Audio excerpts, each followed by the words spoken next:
Сосланбек Юнусович Джанибеков родился в 1930 году в ауле Учкулан.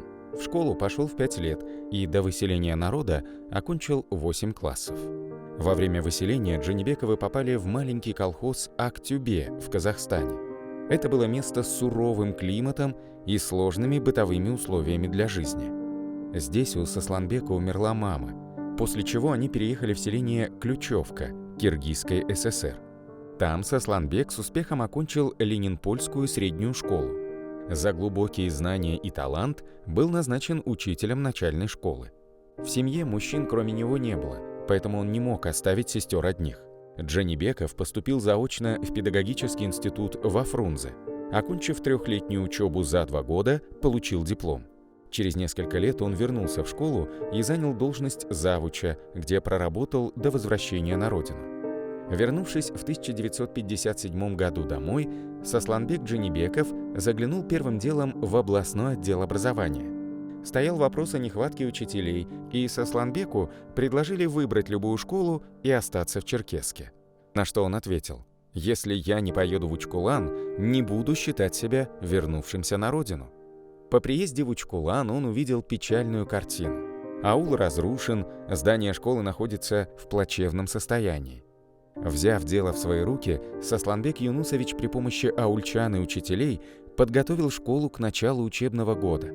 1 сентября в школе прозвенел первый звонок. В должности директора он проработал 50 лет. Неоднократно избирался депутатом сельского совета, был членом райкома партии. Он всегда с успехом выполнял свою работу. Тому свидетельство его многочисленные государственные награды, почетные грамоты, благодарственные письма. Сосланбек Джанибеков – народный учитель Карачаево-Черкессии, заслуженный учитель Российской Федерации, академик Международной академии акмеологических наук. Помимо педагогической деятельности, Сосланбек принимал активное участие в общественной жизни аула и республики, являлся организатором массовых мероприятий. В 1981-м Джанибеков открыл Музей истории и культуры карачаевского народа. Объездив вместе с учащимися и учителями школы аулы Большого Карачая, он собрал для музея множество экспонатов. В 2005 году по решению Министерства культуры КЧР музею присвоено название «Народный». Созданным своими руками музеем Сосланбек руководил до конца своих дней.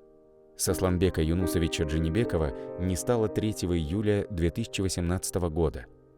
После смерти заслуженного учителя, отдавая дань его памяти при поддержке общественности, в 2019 году музею присвоено его имя.